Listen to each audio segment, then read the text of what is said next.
मित्रगण प्रत्येक मनुष्य को निज कर्मर फल निश्चय भोगिबाकू पड़िथाए एवं निज जीवन रे जीए जेपरी कर्म करे ताकू मृत्यु परे सेही कर्म अनुसारे जन्म मिलिथाए। काहाकू कुकुर जन्म मिले तो काहाकू भेड़ा छेलीर जन्म मिलिथाए।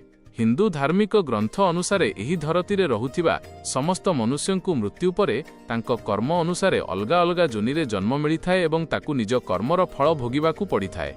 किछि धार्मिक ग्रंथरे एहा मध्य कुहा जाइछि कि जेउ मनुष्य निज जीवन रे बहुत अधिक पाप करंती सेमानंकु एपरि एक जोनिरे जन्म मिलिथाए जेउथिरे सेमाने निज कष्ट अन्य काहाकू कहि पारंती नाही किंबा काहा सहित निज दुख बांटी पारंती नाही।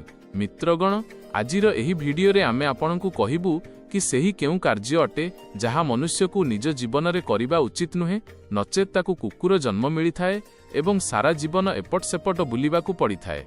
एवं भगवान श्रीकृष्ण एहा विषय रे कोन कहिचंती कि मनुष्यर सेही केउ पाप अटे जहा कारणरू प्रत्येक मनुष्य को पर जन्म रे कुकुर जन्म मिलिथाए। मित्रगण एक समयर कथा जेबे देवी राधा भगवान श्रीकृष्ण को देखा करने जाउथांती एवं भगवान श्रीकृष्ण को कहती प्रभु आज जेबे मु आपन को देखा करने को आसुथिली तेबे मु देखिली कि एक कुकुर खाद्य संधान रे एपट सेपट बुलुथिला एवं सेही ठारे जणे मनुष्य भोजन करुथिला। सेतेबेले सेही कुकुरटी तांको पाखकु जाई बसिगला एवं कुकुरटी भाबुथिला कि एबे एही व्यक्ति मते मध्य रुटी खुआइबे किंतु सेही मनुष्य एकाकी भोजन करिनेले एवं सेही कुकुर को रुटीर एक खंड मध्य देले नाही। तापरे कुकुरटी भोकिला पेटरे सेठारु चालीगला। प्रभु एहा देखि मो मनरे दुईटी प्रश्न उठुछि एवं मु चाहूछि कि आपण मोर दुईटी प्रश्नर उत्तर देई मते संतुष्ट करंतु। भगवान श्रीकृष्ण हसिकरी कहिले हे देवी तुम मनरे जहा भी प्रश्न अछि मते निश्चिंत होई कुह मु तुम प्रश्नर उत्तर निश्चय देबी। तेबे देवी राधा कहिले प्रभु मोर प्रथम प्रश्न हेउछि कि केउ पाप कारणरू मनुष्य को कुकुर जन्म मिलिथाए एवं सेही केउ कार्य अटे जहा मनुष्य को निज जीवन रे केबे करिबा उचित नुहे नचेत ताकू कुकुर जन्म मिलिथाए। एवं मोर द्वितीय प्रश्न हेउछि कि कुकुर को रुटी खुआइबा द्वारा आमको केउ पुण्य मिलिथाए। भगवान श्रीकृष्ण कहिले हे देवी मु तुमको एक कथा सुनाउछि जाहाकू सुनिले तुमको तुम प्रश्नर उत्तर मिलिजिबो किंतु कथाटी को पूरा मन लगाई सुनिबो। देवी राधा कहिले प्रभु आपण कथा शुणांतु मु कथाटी को पूरा मन लगाई शुणिबी। कथाटी शुणाई भगवान श्रीकृष्ण कहिले एक समयर कथा जेबे भगवान श्रीराम सभा बसाई निज सभारे बसिथिले सेतेबेले तांकु एक कुकुरर कांदिबा शब्द शुणागला। तेबे से सभारे उपस्थित द्वारपालंकु सेही कुकुरकु सेठारु घौड़ाई देबा पई कहिले। द्वारपाल कुकुर पाखकु गले एवं ताकु सेठारु घौड़ाई देले।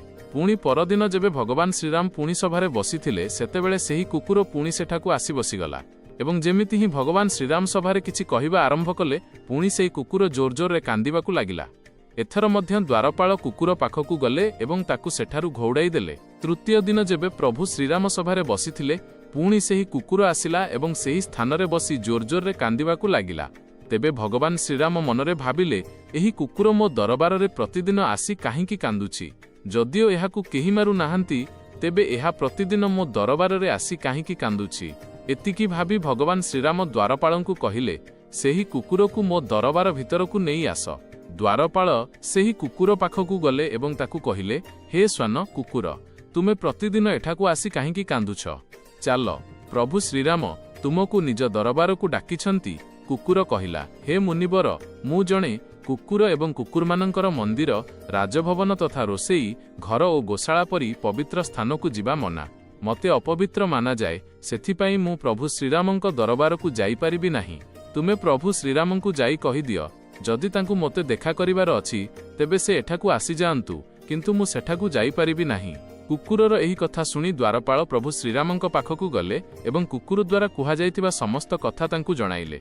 तापरे भगवान श्रीराम कुकुर पाखकु आसिले एवं कहिले हे स्वान तुमे प्रतिदिन मो दरबारकु आसी काहींकी कांदुछ कौन मो द्वारपाल तुमको मारिछंती किंबा मो द्वारा किछि भूल होई जाइछि। कुकुर कहिला ना प्रभु ना आपणक द्वारा किछि भूल होईछि कि ना आपणक द्वारपाल मते मारिछंती। श्रीराम कहिले तेबे प्रतिदिन तुमे मो दरबारकु आसी काहींकी कांदुछ। कुकुर कहिला प्रभु जणे सन्यासी मते पत्थर रे मारिछंती जहा कारणरू मोर गोटिए गोड़ भांगी जाइछि एवं एबे मो द्वारा सठिक भाबे चाली हेउ नाही मते बहुत जंत्रणा मध्य हेउछि सेथिपाई प्रभु मु आपणक दरबार रे आसी कांदुछि।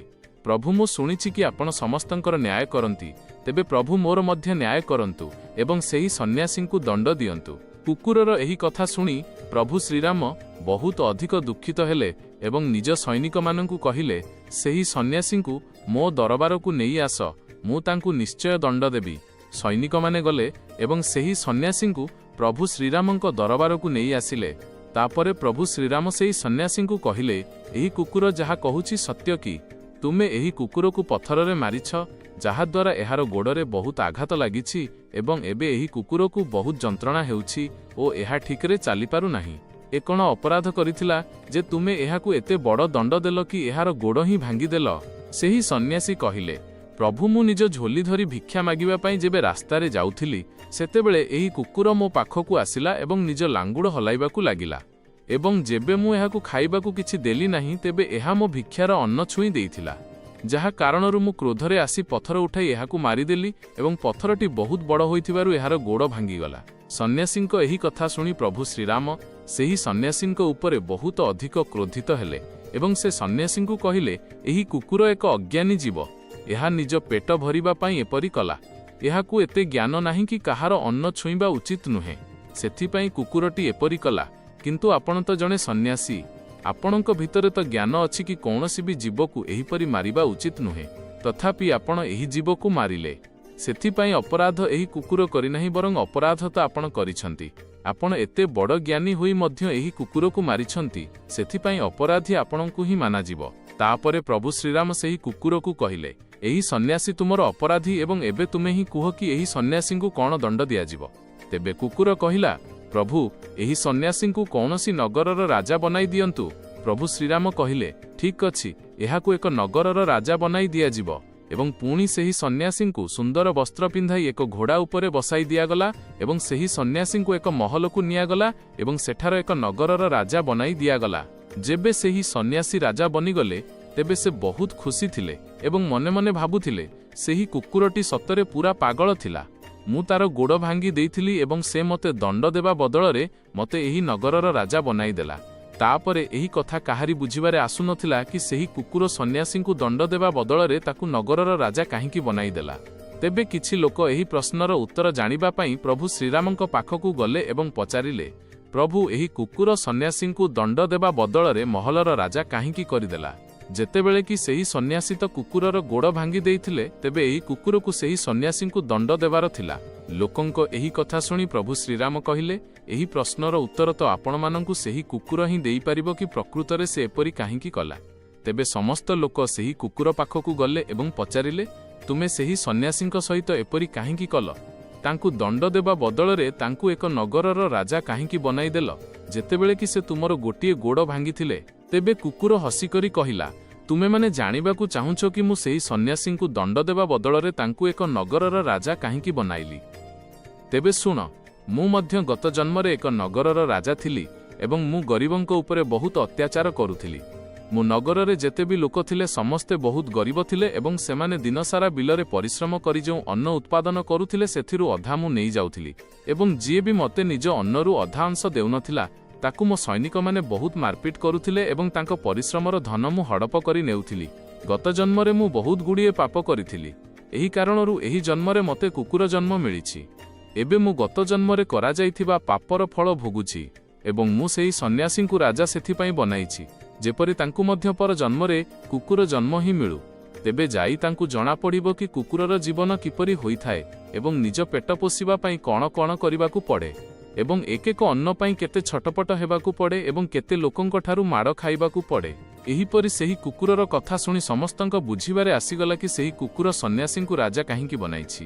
ମିତ୍ରଗଣ, ପୁଣି କଥାକୁ ଆଗକୁ ବଢ଼ାଇ ଭଗବାନ ଶ୍ରୀକୃଷ୍ଣ ଦେବୀ ରାଧାଙ୍କୁ କହନ୍ତି, ହେ ଦେବୀ, ଏବେ ମୁଁ ତୁମର ଦୁଇଟି ପ୍ରଶ୍ନର ଉତ୍ତର ଦେଉଛି। ତୁମର ପ୍ରଥମ ପ୍ରଶ୍ନ ଥିଲା କି ସେହି କେଉଁ କାର୍ଯ୍ୟ ଅଟେ ଯାହା ଏକ ମନୁଷ୍ୟକୁ ନିଜ ଜୀବନରେ କରିବା ଉଚିତ ନୁହେଁ, ନଚେତ୍ ତାକୁ କୁକୁର ଜନ୍ମ ମିଳିଥାଏ।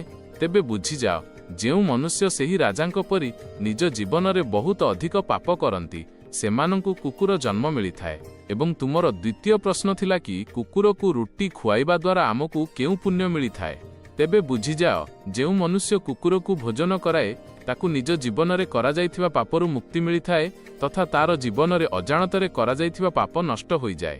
ସେଥିପାଇଁ ପ୍ରତ୍ୟେକ ମନୁଷ୍ୟକୁ କୁକୁର ତଥା ଭିକାରୀଙ୍କୁ ରୁଟି ଖୁଆଇବା ଉଚିତ। ପୁଣି ଦେବୀ ରାଧା କହନ୍ତି, ପ୍ରଭୁ, ପୃଥିବୀ ଲୋକରେ କିଛି ମନୁଷ୍ୟ ଏପରି ମଧ୍ୟ ଅଛନ୍ତି ଯେଉଁମାନେ ଦ୍ୱାରକୁ ଆସିଥିବା କୁକୁରକୁ ମାରି ଘଉଡ଼ାଇ ଦିଅନ୍ତି ଏବଂ କେବେ ବି କୁକୁର ତଥା ଗାଈକୁ ରୁଟି ଖୁଆନ୍ତି ନାହିଁ। କିନ୍ତୁ ସେହି ଲୋକମାନେ ପୂଜାପାଠ ବହୁତ ଅଧିକ କରନ୍ତି। ତେବେ କ'ଣ ପ୍ରଭୁ ଏପରି ଲୋକଙ୍କ ପୂଜା ଈଶ୍ୱରଙ୍କ ସ୍ୱୀକାର କରନ୍ତି? ଭଗବାନ ଶ୍ରୀକୃଷ୍ଣ ହସିକରି କହିଲେ, ଏମାନେ ସେହି ଲୋକ ଅଟନ୍ତି ଯେଉଁମାନେ ଗଙ୍ଗା ଜଳରେ ପାପ ଧୋଇବା ପାଇଁ ଯାଆନ୍ତି ଏବଂ ସେଠାରୁ ଆସିବା ମାତ୍ରେ ପୁଣି ପାପ କରିବା ଆରମ୍ଭ କରିଦିଅନ୍ତି। ତେବେ ଦେବୀ ରାଧା କହନ୍ତି, ପ୍ରଭୁ, କ'ଣ ଗଙ୍ଗା ନଦୀରେ ସ୍ନାନ କରିବା ଦ୍ୱାରା ପାପ ଧୋଇ ହୋଇଯାଏ ନାହିଁ? ଭଗବାନ ଶ୍ରୀକୃଷ୍ଣ କହିଲେ, ଗଙ୍ଗା ନଦୀରେ ସେହି ପାପ ଧୋଇ ହୋଇଥାଏ ଯାହା ଅଜାଣତରେ ହୋଇଥାଏ। ଜାଣିଶୁଣି କରାଯାଇଥିବା ପାପ ଗଙ୍ଗା ନଦୀରେ ଧୋଇ ହୁଏ ନାହିଁ ଏବଂ ଗଙ୍ଗା ନଦୀରେ ସ୍ନାନ କରିବା ଦ୍ୱାରା ସେହି ମନୁଷ୍ୟ ପବିତ୍ର ହୋଇଥାଏ ଯାହାର ମନ ସଫା ହୋଇଥାଏ ଏବଂ ମନରେ କୌଣସି ଛଳ ନଥାଏ ତଥା ମନରେ ଖରାପ ଚିନ୍ତାଧାରା ନଥାଏ। ଏବଂ ଗଙ୍ଗା ନଦୀରେ ଛଳ କପଟ କରୁଥିବା ଏବଂ ଅନ୍ୟର ଭଉଣୀ ଝିଅଙ୍କ ଉପରେ ଖରାପ ନଜର ରଖୁଥିବା ଲୋକଙ୍କର କିଛି ହୁଏ ନାହିଁ। ଶେଷରେ ଏପରି ଲୋକଙ୍କର ସର୍ବନାଶ ହିଁ ହୋଇଥାଏ ଏବଂ ପ୍ରତ୍ୟେକ ମନୁଷ୍ୟକୁ ନିଜ କର୍ମର ଫଳ ନିଶ୍ଚୟ ମିଳିଥାଏ। ମିତ୍ରଗଣ, ଆପଣଙ୍କୁ ଏହି କଥା କିପରି ଲାଗିଲା ଆମକୁ କମେଣ୍ଟ କରି ନିଶ୍ଚୟ ଜଣାନ୍ତୁ। ତେବେ କୁହନ୍ତୁ ରାଧେ ରାଧେ, ଜୟ ଶ୍ରୀକୃଷ୍ଣ।